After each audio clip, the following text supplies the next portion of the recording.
नमस्कार दोस्तों, आप सभी का स्वागत है आपके अपने YouTube चैनल मैथ सर्कल में। दोस्तों आज का जो हमारा कॉन्सेप्ट रहेगा वो है एक चर वाली रैखिक समीकरण से रहेगा। आज की इस वीडियो में हम एक चर वाली रैखिक समीकरण सॉल्व करना सीखेंगे और भाग दोस्तों आज का 2 है।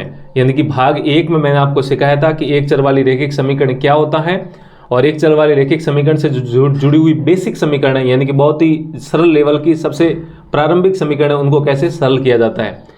तो दोस्तों अभी तक आपने यदि भाग 1 नहीं देखा है तो उस वीडियो का लिंक मैंने इस वीडियो के डिस्क्रिप्शन बॉक्स में दे दिया है। वहां पर जाके क्लिक करके सबसे पहले आप दोस्तों एक चर वाली रैखिक समीकरण का भाग 1 देखिए। वहां पर मैंने सब कुछ बताया, पूरा बेसिक बताया एक चर वाली रैखिक समीकरण का। उसी के बाद दोस्तों इस वीडियो को देखिएगा, तभी आपको ये सारी समीकरणें समझ आएगी। तो दोस्तों मैंने आपके सामने 10 अलग अलग सवाल लिखे हैं।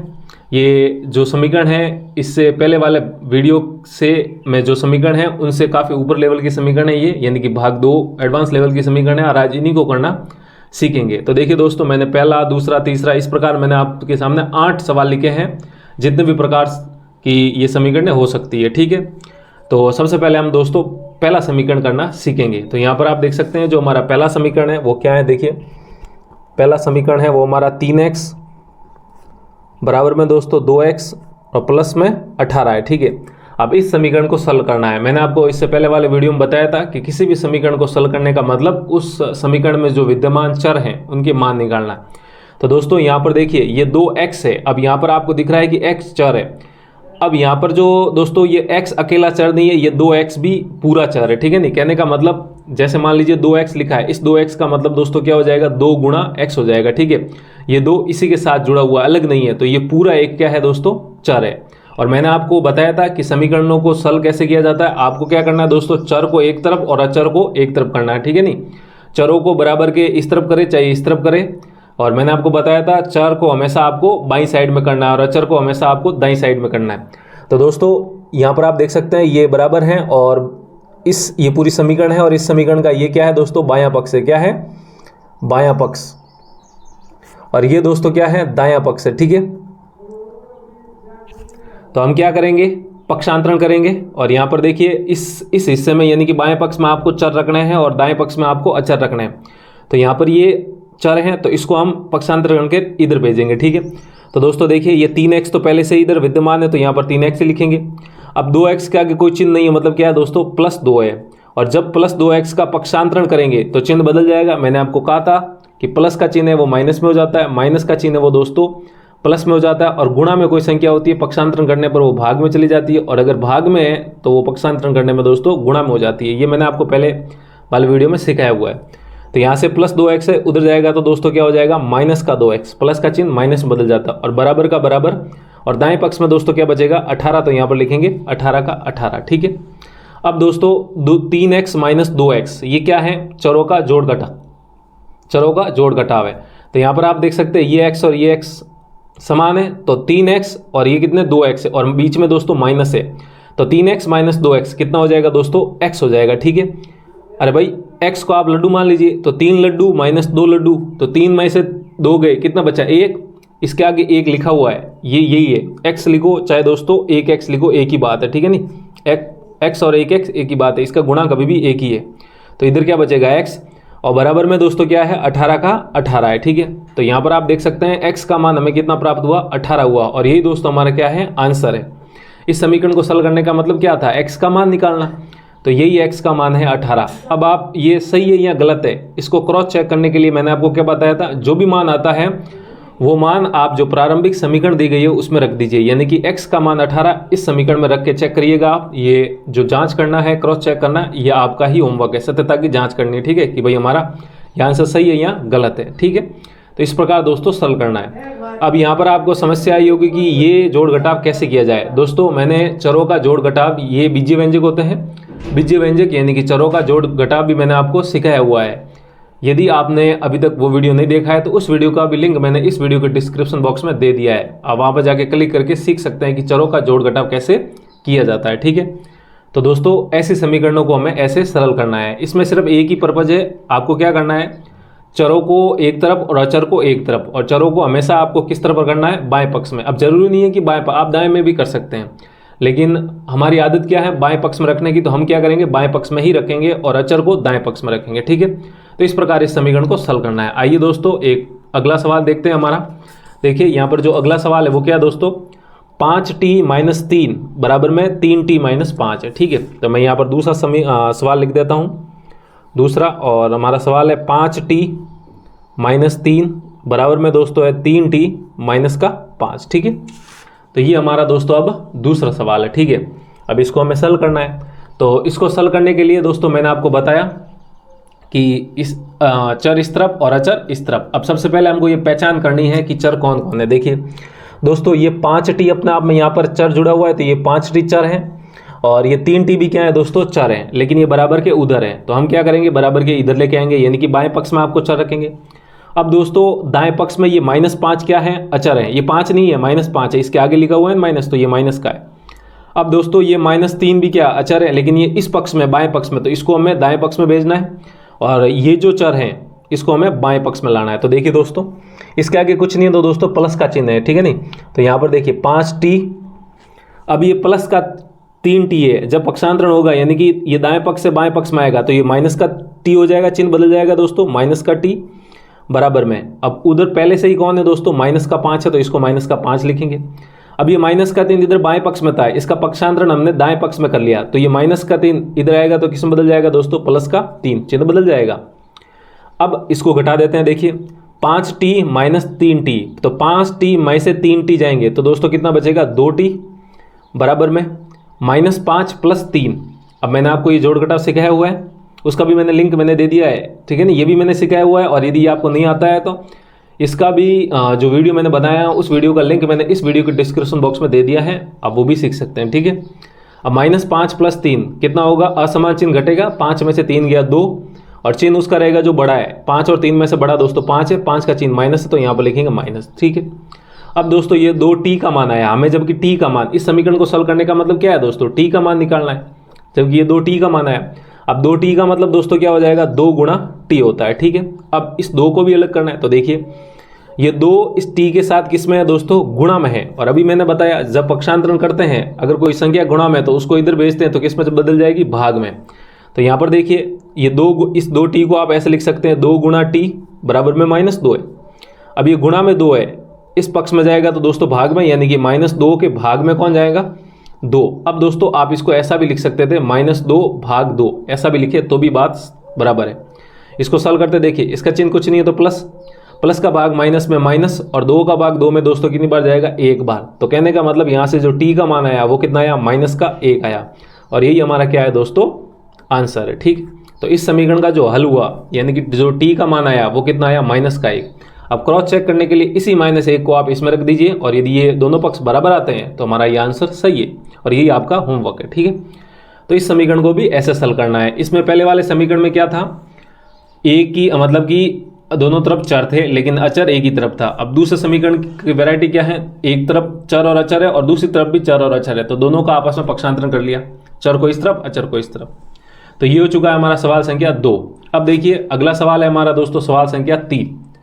तो यहां पर आप देख सकते हैं ये रहा सवाल संख्या 3। अब सवाल संख्या 3 में क्या भिन्नता है, देखिए सवाल संख्या 3 में दोस्तों एक तरफ कोष्टक है, ठीक है नहीं। अब कोष्टक वाले सवाल आना शुरू हो गए हैं। देखिए यहां पर हम करेंगे हमारा तीसरा सवाल।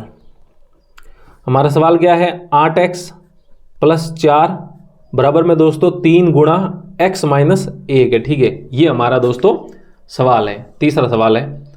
तो देखिए अब इस सवाल को सॉल्व करना है। तो देखिए दोस्तों, जब भी आपको ऐसे सवाल मिलते हैं, ऐसी समीकरण मिलती है जिसमें कोष्टक दिया जाता है, इस प्रकार के कोष्टक होते हैं, तो सबसे पहले दोस्तों आप इस कोष्टक को ही सॉल्व करना है। ठीक है, इस समीकरण को सॉल्व करने का मतलब है कि इस समीकरण में जो चर है उसका मान निकालना, कहने का मतलब x का मान निकालना है। ठीक है, अब ऐसा कोष्टक मैंने अभी बताया आपको कि ऐसे कोष्टक आए तब आपको सबसे पहले कोष्टक ही सरल करना है। तो देखिए इसको आप एज इट इज रखिए, वैसा का वैसा ही रखते हैं। जैसे 8x + 4 है तो 8x + 4 ही रखेंगे, बराबर का बराबर।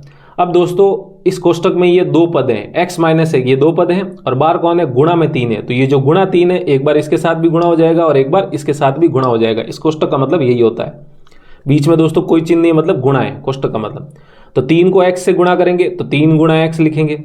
फिर दोस्तों इस 3 के आगे कोई चिन्ह नहीं है तो प्लस का 3। अब प्लस का 3 दोस्तों इस -1 से गुणा होगा, तो प्लस का 3 गुणा हो रहा है दोस्तों -1। मैं बिल्कुल बेसिक से सिखा रहा हूँ, ठीक है नहीं। तो इसको सॉल्व करते हैं तो देखिए 8x प्लस 4 का 4 बराबर में 3 गुणा एक्स दोस्तों कितना हो जाएगा 3x, और ये प्लस गुणा माइनस माइनस हो जाएगा, 3 गुणा 1 3 हो जाएगा। अब दोस्तों देखिए ये जो समीकरण बनी है इससे जो पहला सवाल किया था उसी की जैसी है। देखिए यहाँ पर चर अचर, तो यहाँ पर भी यही बना। देखिए दोस्तों चर अचर, तो अभी मैंने बताया क्या करेंगे, चरों को एक तरफ और अचर को एक तरफ। तो बाएं पक्ष में हम चर रखते हैं, तो ये तो बाएं पक्ष में पहले से ही है चर, और इसका समाज का आदमी इधर है तो इसको इधर लाएंगे, और ये क्या है अचर है और इस पक्ष में ही है। अब इस पक्ष में भी अचर है तो इसको पक्षांतरण करके इधर भेजेंगे। माइनस का 3x बराबर में माइनस का 3 पहले से ही इधर है, अब ये प्लस का 4 है, इसका पक्षांतरण इधर करेंगे यानी कि बाएं पक्ष से दाएं पक्ष में लेके जाएंगे, दोस्तों माइनस का 4 हो जाएगा। ठीक है, और इसको फर्दर सॉल्व करते हैं तो देखिए 8x माइनस 3x, 8x में से 3x घटेगा तो कितना बचेगा 5x बराबर में -3 और -4। देखिए दोनों के चिन्ह समान है तो ये जुड़ जाएंगे, 3 और 4 कितना हो जाएगा 7, और इन दोनों का चिन्ह क्या है माइनस, तो यहाँ पर भी माइनस ही लगेगा। ठीक है नहीं। अब दोस्तों इसको और आगे सॉल्व करते हैं, हमें तो x का मान निकालना है नहीं, हमारे पास तो 5x का मान आया है। तो अभी मैंने बताया 5x का मतलब दोस्तों क्या होता है 5 गुणा x है, तो अब x का मान है और गुणा में 5 है तो इस 5 का पक्षांतरण कर लेंगे। तो देखिए x बराबर, इसको आप ऐसा भी लिख सकते हैं, लीजिए 5 गुणा x बराबर -7 है। इसको आगे सॉल्व करते हैं तो ये x के गुणा में 5 है, इसका पक्षांतर इधर होगा तो भाग में चला जाएगा, यानी कि x बराबर -7/5। अरे भाई अभी मैंने बताया आप चाहे भाग का चिन्ह ऐसा लगाइए चाहे ऐसा लगाइए, बात एक ही है। तो मैंने आपको ऐसा लगाया कि बताया, और आपको भी ऐसे ही लगाना है, इस बात को ध्यान रखना है। तो आप इतना आंसर छोड़िए तो भी सही है, और अगर आप 5 का भाग लगाते हैं तो कितना आ जाएगा -1.4 आ जाएगा, ये भी सही है। ठीक है, तो इस प्रकार के समीकरणों को दोस्तों ऐसे सरल करना है। ठीक है नहीं। तो ये हो गया हमारा सवाल संख्या 3। अब दोस्तों अब हम आगे बढ़ते हैं हमारा सवाल संख्या 4 लेके। ठीक है, अब हम सवाल संख्या 4 की ओर बढ़ते हैं। ये रहा हमारा सवाल संख्या 4। तो देखिए दोस्तों अब हम सीखते हैं हमारा सवाल संख्या 4। तो जो सवाल संख्या 4 है वो देखिए क्या है, सवाल संख्या 4 सही कर लेते हैं। सवाल संख्या 4 क्या है, 3 गुणा x प्लस 1 बराबर में दोस्तों 2 गुणा x माइनस 1। ठीक है, अब देखिए ये सवाल और इससे पहले वाले सवाल में क्या अंतर है, देखिए यानी कि सवाल संख्या 3 और 4 में क्या अंतर है। देखिए इस 3 में एक ही कोष्टक था, जबकि इस सवाल संख्या 4 में 2 कोष्टक आ चुके हैं। ठीक है, तो यहाँ पर आप देख सकते हैं। अब इसको सरल करेंगे तो अभी मैंने बताया जब भी ऐसे सवालों में दोस्तों कोष्टक आते हैं तो सबसे पहले आपको कोष्टक ही सरल करने हैं। ठीक है, तो इस 3 और ब्रैकेट में कितने दो पद हैं, तो इस 3 को एक बार इससे गुणा करेंगे और एक बार इससे, इस 2 को एक बार इससे गुणा करेंगे और एक बार इससे। तो चलिए गुणा करते हैं, इसके आगे कोई चिन्ह नहीं मतलब प्लस है, तो प्लस 3 का गुणा x के साथ यानी कि 3 गुणा x। अब ये प्लस 3 का गुणा प्लस 1 के साथ, तो प्लस गुणा प्लस प्लस, और 3 का गुणा 3 1 के साथ यानी कि 3 गुणा 1 बराबर में दोस्तों। अब इस x माइनस 1 में भी 2 पद हैं, तो इस 2 का गुणा एक बार इसके साथ एक बार इसके साथ। तो देखिए 2 गुणा x का 2 गुणा x, ये प्लस का 2 है, इसका गुणा -1 के साथ, तो लिखेंगे प्लस का 2 गुणा -1। ठीक है, अब इसको दोस्तों और आगे सरल करते तो देखिए 3 गुणा x कितना हो जाएगा 3x, प्लस का प्लस 3 गुणा 1 दोस्तों 3 बराबर में 2 गुणा x 2x, और ये प्लस का 2 गुणा माइनस का 1 कितना हो जाएगा -2 हो जाएगा। ठीक है, अब ये सवाल वापस दोस्तों सवाल संख्या 2 के जैसा बन गया, तो इसको भी अब ऐसे ही सरल करेंगे। कहने का मतलब ये चर है तो इसको इधर भेजेंगे, और ये अचर है तो इसको इधर भेजेंगे, मतलब पक्षांतरण करेंगे। तो देखिए 3x का 3x, ये प्लस का 2x है, इसका पक्षांतरण होगा तो इधर आएगा, तो क्या हो जाएगा माइनस का 2x बराबर का बराबर, माइनस का 2 पहले से इधर विद्यमान है। अब ये प्लस 3 है, इसका पक्षांतरण होगा तो इधर जाएगा, तो प्लस का 3 इधर जाएगा तो दोस्तों माइनस का 3 हो जाएगा। ठीक है, अब देखिए 3x minus 2x, 3x minus से 2x चले जाएंगे तो कितना बचेगा 1x, या फिर x लिखिए बराबर में, इसको आप ऐसा भी लिख सकते हैं 1x प्लस का 1x, या लगा दीजिए यहाँ x, माइनस का 2 और माइनस का 3 कितना हो जाएगा दोस्तों माइनस का 5 हो जाएगा। तो आप कह सकते हैं जो x का मान आया है वो कितना है -5, और यही हमें निकालना था। इस समीकरण को सरल करने का मतलब क्या है, x का मान निकालना था। अब आप क्रॉस चेक करने के लिए इस -5 को इस समीकरण के रखिए, दोनों पक्ष दोस्तों बराबर आएंगे। ठीक है, तो इस प्रकार आपको सवाल संख्या 4 करना है। ठीक है नहीं, तो ये हो गया हमारा सवाल संख्या 4। अब देखिए अगला सवाल है, अगली वैरायटी सवाल संख्या 5। देखिए दोस्तों सवाल संख्या 5 क्या सवाल है, 2x बट्टा 3 प्लस 1 बराबर में दोस्तों 7x बटा में 15 और प्लस का दोस्तों 3 है। ठीक है, अब इस सवाल को सॉल्व करना है। अब बहुत सारे बच्चे क्या है, ऐसे सवाल देख के डर जाते हैं। दोस्तों डरने की जरूरत नहीं है, आपको सवाल बदला नहीं है। अब यहाँ पर पहले पूर्णांक यानी कि संख्या आई थी, अब पूरी संख्या आई थी, अब यहाँ पर भिन्न आने लग गए हैं। ठीक है, तो वही दोस्तों, ये क्या है, चर है, और ये भी क्या है, चर है। तो पक्षांतरण करेंगे, इधर भेजेंगे, यानी कि इस चर को इधर भेजेंगे और ये अचर है, इसको इधर भेजेंगे। पक्षांतरण करना अभी भी। अब जैसे यहाँ से 2x था, तो इसका मतलब क्या है दोस्तों, 2 गुणा x है।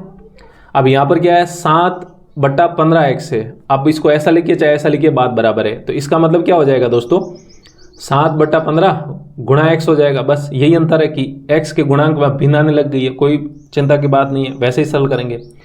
तो दोस्तों 2x/3 को 2x/3 लिखेंगे, ये प्लस का 7x/15, इसका पक्षांतरण होगा तो ये इधर आएगा, तो कितना हो जाएगा, माइनस का 7x/15 बराबर का बराबर। अब प्लस का 3 पहले से ही दाएं पक्ष में है, तो ये माइनस प्लस का 1 इधर जाएगा, तो दोस्तों माइनस का 1 हो जाएगा। ठीक है, लिख दिया।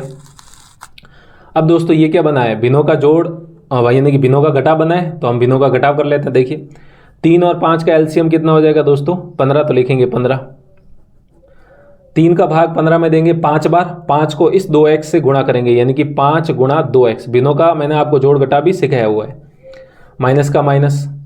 अब 15 का भाग 15 में दोस्तों 1 बार, तो लिखेंगे 1, और इससे गुणा करवाएंगे इसके अंश से, यानी कि 7x से, तो लिखेंगे 7x बराबर में दोस्तों देखिए क्या है, 3 - 1 कितना हो जाएगा, 2, तो यहाँ पर लिखेंगे 2। इसको और आगे सॉल्व करते हैं। देखिए 5 गुणा 2x दोस्तों कितना हो जाएगा, 10x, माइनस 1 गुणा 7x कितना हो जाएगा, 7x, और बटा में दोस्तों क्या है, 15, तो लिखेंगे 15 बराबर में दोस्तों देखिए क्या है, 2 है। क्या है, 2। अब इस सवाल को आगे सॉल्व करते हैं। देखिए 10x minus 7x, 10x minus 7x कितना हो जाएगा दोस्तों, 3x, तो लिखेंगे 3x, बटा में क्या है 15, तो लिखेंगे 15 बराबर में क्या है दोस्तों, 2 है। अब देखिए, अब इस सवाल को आगे कैसे सरल करते हैं। तो देखिए दोस्तों, अभी मैंने आपको बताया कि 7/15x का मतलब 7/15 गुणा x होता है, तो ये भी वैसा ही तो है। तो इसका मतलब भी क्या हो जाएगा, 3/15 गुणा x, और बराबर में दोस्तों क्या है, 2 हो जाएगा। तो यहाँ पर ये 3/15 गुणा में है, इधर जाएगा तो दोस्तों भाग में चला जाएगा, यानी कि x बराबर 2 के भाग में कौन आएगा दोस्तों, 3/15 आ जाएगा। ठीक है, यही तो होता है भाग का मतलब। अब यहाँ से इसको सरल करते हैं, तो देखिए इस 2 के बटा में कुछ नहीं, तो आप 1 मान सकते हैं। तो देखिए ये भिन्नों का भाग बन गया। कैसे सरल करते थे, याद करिए, भाग का चिन्ह किस में बदलता है, गुणा में, और भाग की जो दाईं तरफ वाली भिन्न होती है उसका व्युत्क्रम, यानी कि इसका व्युत्क्रम कितना हो जाएगा, 15/3 हो जाएगा। ठीक है, तो आप देख सकते हैं 3 का भाग 15 में जा रहा है कितनी बार, 5 बार। तो अभी जो बना है हमारे पास 2/1 को आप 2 लिखिए, और गुणा में ये क्या है, 5 है, तो 2 गुणा 5 दोस्तों कितना हो जाएगा, 10 हो जाएगा। तो आप कह सकते हैं यहाँ से जो x का मान आया वो कितना आया दोस्तों, 10 आया, और यही हमारा क्या है, आंसर है। मैंने बिल्कुल बेसिक से बताया है दोस्तों, बिल्कुल एक एक स्टेप बताइए, एक भी स्टेप यहाँ पर स्किप नहीं की है।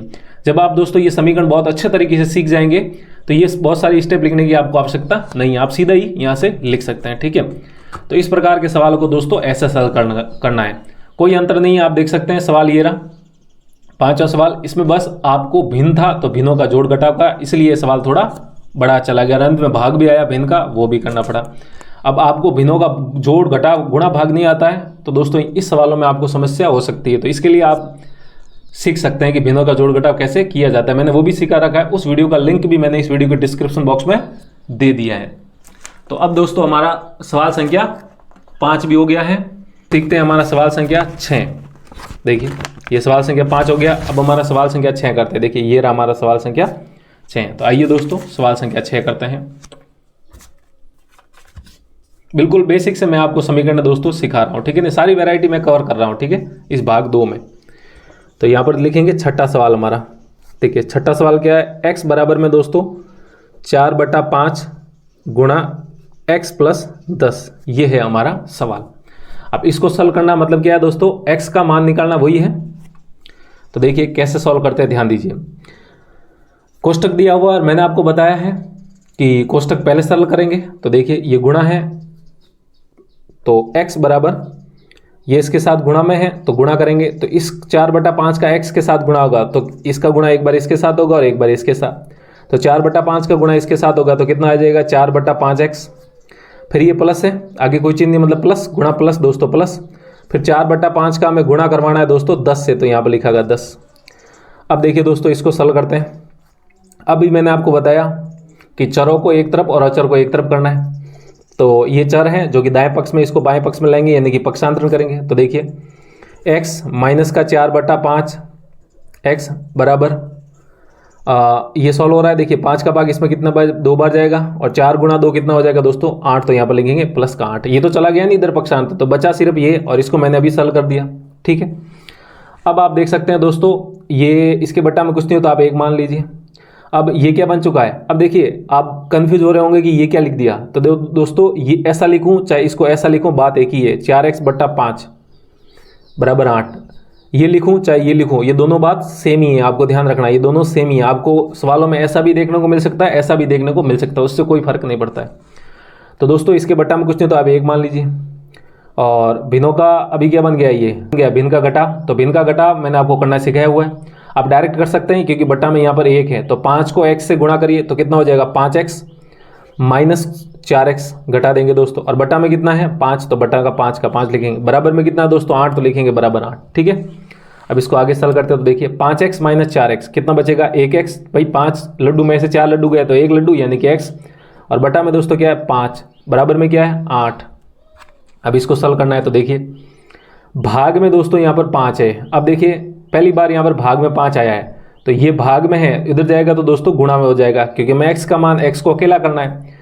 तो 8 तो पहले से ही है, और ये भाग में 5 इधर आएगा तो दोस्तों गुणा में हो जाएगा। ठीक है, और ये 8 गुणा 5 कितना हो जाएगा दोस्तों 40 हो जाएगा। तो कहने का मतलब जो हमारा x का मान है वो कितना है दोस्तों 40, और यही हमारा आंसर है। तो आप कह सकते हैं जब ये समीकरण आप सॉल्व करेंगे तो x का मान कितना आएगा 40 आएगा। और इसको आप क्रॉस चेक भी कर सकते हैं ये मान वापस रखकर। ठीक है,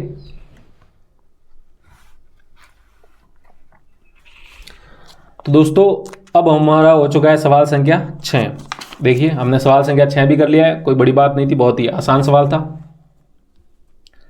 तो अब हम बढ़ते हैं हमारे अगले सवाल यानी कि सवाल संख्या 7 की ओर। बहुत ही अलग सवाल है, देखिए मैं सारी वैरायटी लेके चल रहा हूँ। ठीक है नहीं, तो देखिए दोस्तों सवाल संख्या 7 करते हैं। तो मैं यहाँ पर सवाल संख्या 7 लिख देता हूँ। क्या सवाल है, 15 गुणा y माइनस 4 माइनस का 2 y माइनस 9 प्लस का 5 गुणा y प्लस 6। ठीक है, और बराबर में दोस्तों कितना है 0 है। ठीक है, अब इस समीकरण को सॉल्व करते हैं। तो देखिए कैसे इस समीकरण को सॉल्व करते हैं। देखिए दोस्तों इसमें आप देख सकते हैं आपको कोष्टक दिख रहे होंगे। ठीक है नहीं, इसमें आपको कोष्टक दिख रहे होंगे। तो मैंने बताया जब भी आपको इस प्रकार के कोष्टक दिखते हैं तो सबसे पहले आप दोस्तों इनको ही सरल कीजिए। तो यानी कि 15 एक बार इसके साथ गुणा होगा, एक बार इसके साथ, फिर ये -2 एक बार इसके साथ गुणा होगा, एक बार इसके साथ, फिर ये प्लस का 5 एक बार इसके साथ और एक बार इसके साथ गुणा होगा। तो गुणा करवा देते हैं। देखिए 15 गुणा होगा दोस्तों y के साथ लिखेंगे। ये दोस्तों प्लस आगे कुछ नहीं मतलब प्लस है, तो अब प्लस का 15 दोस्तों -4 के साथ गुणा होगा, यानी कि प्लस का 15 गुणा होगा -4 के साथ। अब इसको खोलते हैं। देखिए ये -2 गुणा होगा दोस्तों y के साथ, तो लिखेंगे y। फिर यही -2 दोस्तों गुणा होगा -9 के साथ, यानी कि -9। फिर ये प्लस का 5 गुणा होगा y के साथ, तो लिखेंगे गुणा y। फिर यही प्लस का 5 गुणा होगा दोस्तों 6 के साथ, तो लिखेंगे 6। और बराबर में दोस्तों कितना है 0, तो 0 का 0 लिख देंगे। ठीक है, अब इसको और आगे सरल करते हैं। तो देखिए सबसे पहले गुणा, तो 15 गुणा y कितना हो जाएगा 15y, लिखेंगे 15y। ये प्लस 15 और ये गुणा -4 है, तो प्लस गुणा माइनस माइनस, और 15 गुणा 4 कितना हो जाएगा 60, तो लिखेंगे 60। फिर -2 गुणा y -2y, माइनस गुणा माइनस दोस्तों प्लस, 2 गुणा 9 कितना हो जाएगा 18, तो लिखेंगे 18। 5 गुणा y दोस्तों 5y, और 5 गुणा 6 कितना हो जाएगा 30, तो लिखेंगे 30। तो बराबर में 0 हो जाएगा। ठीक है, कहने का मतलब हमने इनको गुणा कर दिया। अब दोस्तों मैंने आपको बताया है कि चरों को एक तरफ और अचर को एक तरफ रखना है। तो यहाँ पर चर की पहचान करिए। तो देखिए दोस्तों ये चर है, ये भी चर है और ये भी चर है, यानी कि ये 3 चर आपको दिए गए हैं। तो इन तीनों चर को इधर ही रखेंगे, यानी कि 15y माइनस का 2y और ये प्लस का 5y। ठीक है, और बराबर, अब देखिए दोस्तों ये जो चर तो इधर हो गए, अब अचर को उधर भेजना है। तो चर कौन कौन है, अचर कौन कौन है, एक ये और एक ये। तो इन सभी को इधर भेज देते हैं। तो देखिए ये माइनस का 60 है, इधर जाएगा तो दोस्तों प्लस का 60, ये प्लस का 8 है, ये प्लस का 18 है, ये प्लस का 18 है, तो इधर पक्षांतरण होगा तो माइनस का 18। और ये प्लस का 30 है, इधर पक्षांतरण होगा तो माइनस का 30 हो जाएगा। ठीक है, मैंने पक्षांतरण पहले ही कर दिया, आप पहले इनको सॉल्व कर सकते हैं, फिर पक्षांतरण करिए, बात वही होगी। ठीक है नहीं, अभी -2y यानी कि 15 - 2 दोस्तों कितना हो जाएगा 13, फिर 13 + 5y यानी कि 13y + 5y कितना हो जाएगा 18y, तो लिखेंगे 18y बराबर 60 - 18, 60 - 18 दोस्तों कितना हो जाएगा 42। ठीक है, फिर 42 - 30, भाई 60 - 18 42 और 42 - 30 यानी कि 42 में से 30 घटाना है। आप दो करिए या फिर इनको जोड़ के फिर घटाइए, बात एक ही है। 42 - 30 करेंगे तो दोस्तों कितना हो जाएगा 12 हो जाएगा। तो कहने का मतलब इधर कितना बचेगा 12। अभी 18y है, 18y का मतलब 18 गुणा y होता है, ये गुणा में 18 है, इधर जाएगा भाग में, यानी कि y बराबर कितना आ जाएगा 12/18 हो जाएगा। ठीक है, अब दोस्तों ये 6 के पाड़े से कट रहे हैं, तो 6 का भाग ऊपर जाएगा 2 बार और 6 का भाग जाएगा नीचे 3 बार। तो यहाँ से y का मान जो आएगा वो दोस्तों कितना आएगा 2/3 आएगा, और यही हमारा क्या है दोस्तों आंसर है। तो इसी प्रकार दोस्तों आपको इसको सरल करना था समीकरण को, बस कुछ नहीं किया है, कोष्ठक को खोल दिया, फिर गुणा किया, फिर चरों को जोड़ कर लिया और फिर अचर का जोड़ कर लिया, फिर पक्षांतरण कर लिया और फिर वहां से हमें y का मान प्राप्त हो चुका है। तो दोस्तों सवाल संख्या 7 को आपको ऐसे करना था, तो ये हो चुका है हमारा सवाल संख्या 7 भी। अब हमारा जो अंतिम सवाल है वो क्या है दोस्तों, सवाल संख्या 8 है। अब दोस्तों सवाल संख्या 8 देखिए, इसमें भी चर अचर, ये रहा चर, मैं आपको बता देता हूँ हिंट, ये रहा चर और ये रहा चर, तो इसको पक्षांतर करके इधर लेके आएंगे, और ये अचर और ये भी अचर, तो इसका पक्षांतर इधर करेंगे। फिर दोस्तों यहाँ से भिन्नों का जोड़ घटाव होगा और वो आपको सरल करना है, फिर वहाँ से आप पक्षांतर करके x का मान निकाल लेना। तो ये जो सवाल है दोस्तों आपके लिए क्या है होमवर्क है, और इसका जो भी आंसर आता है दोस्तों कमेंट में जरूर लिखिएगा कि भाई x का मान क्या आया है। ठीक है नहीं, x का मान कितना आया है। तो दोस्तों मैंने आपको भाग 2 में थोड़ी ऊपर लेवल की समीकरण कराई, और इससे पहले वाले यानी कि भाग 1 में मैंने आपको सरल समीकरण कराई थी। तो ये हो चुकी हमारी दोस्तों एक चर वाली रैखिक समीकरणें, जो कि मैंने आपको बहुत ही अच्छे तरीके से बिल्कुल बेसिक से सिखाई है। तो दोस्तों अब भाग 2 भी हो गया, भाग 1 भी हो गया। अब इससे आगे आने वाली वीडियो में दोस्तों हम एक चर वाली रैखिक समीकरण का जो सबसे अंतिम टाइप है, यानी कि जितनी भी आप कह सकते हैं टफ से टफ समीकरण हो सकती है एक चर वाली रैखिक समीकरण, वो अब भाग 3 में करेंगे। और वो भाग 3 करने के बाद हमारा समीकरण वाला जो ये एक चर वाली रैखिक समीकरण वाला कॉन्सेप्ट है, ये अच्छे से हमको क्लियर हो जाएगा, और आप दुनिया में कैसी भी एक चर वाली रैखिक समीकरण को सॉल्व कर सकते हैं, भले कहीं किसी भी लेवल की हो। तो दोस्तों उम्मीद है आपको समझ में आया होगा। समझ में आया तो वीडियो को लाइक कीजिए, और अभी तक चैनल को सब्सक्राइब नहीं किया है तो वीडियो के नीचे वाला जो लाल बटन है उसको दबा दीजिए। तो दोस्तों आज के लिए इतना ही रखते हैं, जल्दी मिलते हैं हम ऐसी एक बेसिक गणित से जुड़ी हुई वीडियो के साथ। तब तक के लिए आप पढ़ते रहिए, मस्त रहिए, हंसते रहिए और दोस्तों खेलते रहिए।